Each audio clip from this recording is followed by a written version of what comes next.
Rivian has turned into a company that just does not give a crap. He's made so many bad mistakes. And I said the word supply weirdly because he's trying to say the word stupid.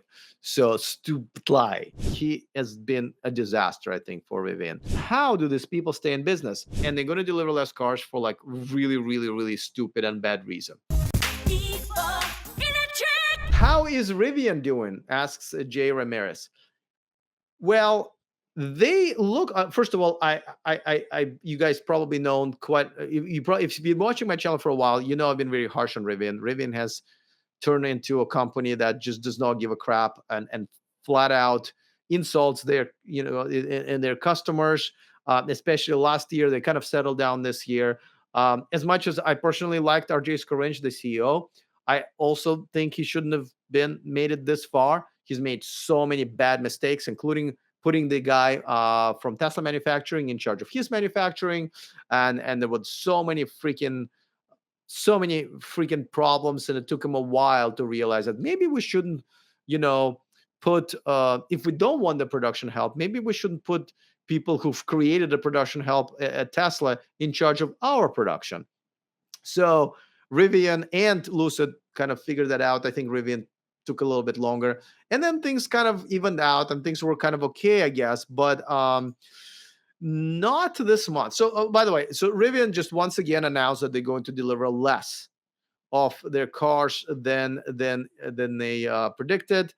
I don't know how this. I mean, this called adjustment, which I think is just bullshit. To where we can't sell our cars, but and I just read this article before going on the air to do this live stream. Apparently, and I kid you not, the reason they had to cut down on their numbers is not because of the demand, which I don't know, maybe there is not enough demand, but it is because of supply. I said the word supply weirdly because I was trying to say the word stupid. So stupid lie. So apparently, I even get mad at like, well, let me tell you first what it is. I can't believe this. So they did not realize how many, I believe, coils they needed for electric motors, and they only had one supplier supplying it.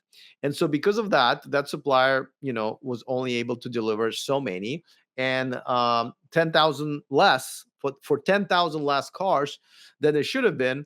And since there is no second supplier, Rivian just does not have enough of these one part, and they have to now make less because they just don't. I mean, how?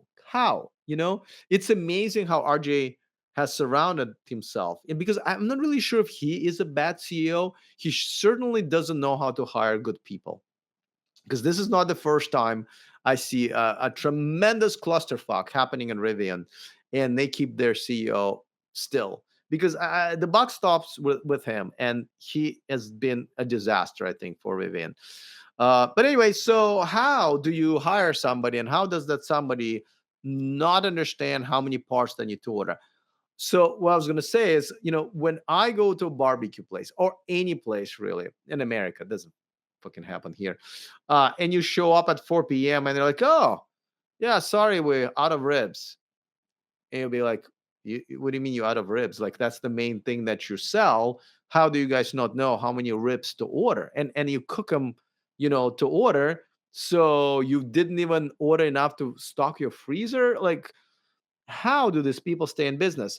Um, but sometimes you go like, well, what are you going to do? It's a small business owner. Maybe they just started their business without knowing anything about the business because their product was good, because the ribs were delicious. A lot of restaurants start that way. And but how the fuck do you do this with a car company and still keep your jobs? By the way, I don't think anybody got fired over this. I don't know. So yeah, so Rivian, they're going to deliver less cars, and they're going to deliver less cars for like really, really, really stupid and bad reason. I don't know what else to say, but this company has not been good to their customers. I don't think they're good to their shareholder, but as shareholders, but as we see from Elon Musk, you don't have to be good to your shareholders to keep your shareholders. Maybe that's what's happening with Rivian, but that's yet another very, very, very, very disappointing thing about Rivian. That, I was such a big fan, by the way. Oh my god, I was such a big fan of Rivian at first, and then just with just so many bad decisions and really, really bad deeds that they've done to their customers. One time I caught them red-handed intimidating members of the media, which was Rich Rebuilds right in front of my eyes. Did not want to own up to it at all. So, man. So yeah, Rivian, not a good year for them.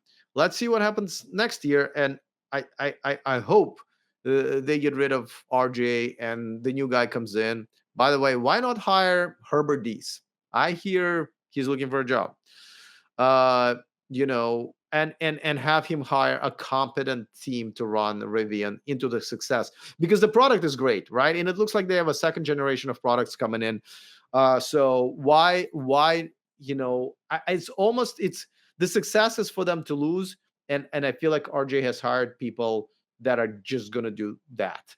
So Rivian, Rivian, Rivian.